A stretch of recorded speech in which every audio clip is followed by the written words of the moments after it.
अस्सलाम वालेकुम। उम्मीद करता हूँ आप सब लोग खैरियत से होंगे। मैं मोहम्मद अमीर हमजा।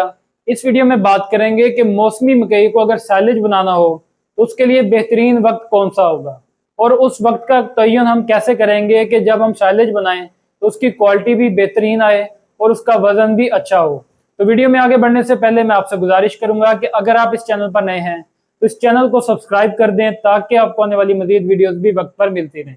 तो काश्तकार भाइयों, साइलेज की क्वालिटी के लिए नमी का मिकदार का ख्याल रखना इंतहाई जरूरी होता है। अगर हम फसल को जल्दी हार्वेस्ट कर लेते हैं, जल्दी उसका साइलेज बना लेते हैं, तो उससे जो साइलेज बनेगा उसकी क्वालिटी पर बुरे असरात आते हैं। अगर नमी बहुत ज्यादा होती है तो उससे जब हम साइलेज की ढेरी लगाएंगे तो ऊपर से लेकर नीचे तक पानी रिसना शुरू हो जाता है और पानी रिसने से साइलेज की क्वालिटी खराब हो जाती है। और अगर नमी ज्यादा होती है, साइलेज की क्वालिटी खराब होती है, तो उससे जानवर भी अच्छी तरह से पसंद नहीं करता और जानवर की सेहत पर भी उसके असरात आते हैं।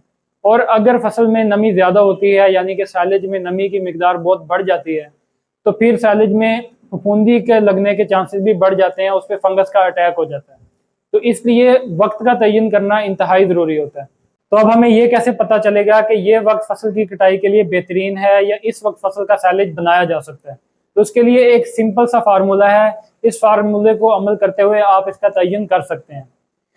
जब आपकी फसल में खुश्क मादे की मिकदार 30 से 35% हो जाए और नमी की मिकदार 65 से 70% हो जाए, अब इसमें पौधे के अंदर पत्ते भी शामिल होते हैं और तना भी शामिल होते हैं। जब दोनों में ये मिकदार आ जाए तो उस वक्त आप फसल की कटाई कर सकते हैं। अब हमें ये कैसे पता लगेगा कि ये जो हमारी मतलूबा मिकदार है ये पौधे के अंदर आ चुकी है? तो उसके लिए आप एक सादा सा तरीका इस्तेमाल कर सकते हैं कि जो फसल के ऊपर छलियां लगी होती हैं उसके जरिए आप इसका अंदाजा लगा सकते हैं। जो फसल पर छली लगी है आप उसको छली को तोड़ लें, उसका पर्दा हटाकर छली को दरमियान में से तोड़कर दो टोटे कर लें। जब आप छली को तोड़ लेंगे तो उसको साइड से उसके अगर दाने को देखें तो अगर दाना सख्त होना शुरू हो चुका है और दाना 30 से 60% के दरमियान सख्त हो चुका है तो फिर ये वक्त आपकी फसल के साइलेज बनाने के लिए बेहतरीन है।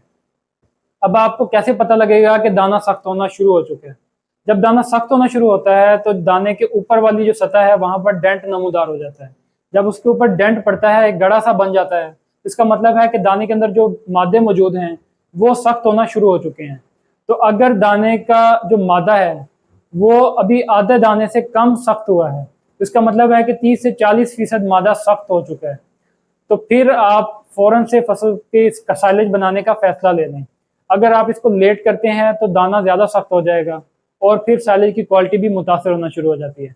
यहाँ पर यह बात ज़हन में रखना इंतहाई ज़रूरी है कि जो दाना सख्त होने का अमल शुरू होता है तो ये हर 5 दिन से 7 दिन के दरमियान 25% के हिसाब से सख्त होता जाता है। तो जब आपने साइलेज बनाने का फैसला लेना है तो उसके इंतजाम भी फ़ौरन करने हैं। अगर आप इंतजाम में देर करते हैं तो दाना मज़ीद सख्त होता जाएगा, तो इस तरह से आपके जो साइलेज है उसकी क्वालिटी भी ख़राब होती जाएगी। अगर आपने खुद के इस्तेमाल के लिए साइलेज बनाना है यानी कि आपने ढेरी लगानी है तो फिर आप जब आपकी फसल में दाना 30 से 35% तक सख्त हो चुका हो उस वक्त साइलेज बना सकते हैं।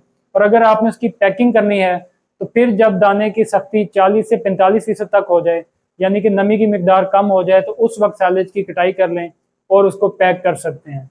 उम्मीद करता हूँ आपको मेरी ये वीडियो पसंद आई होगी। अगर वीडियो पसंद आई है तो इस चैनल को सब्सक्राइब कर दें ताकि आपको आने वाली मज़ीद वीडियोस भी वक्त पर मिलती रहें। शुक्रिया।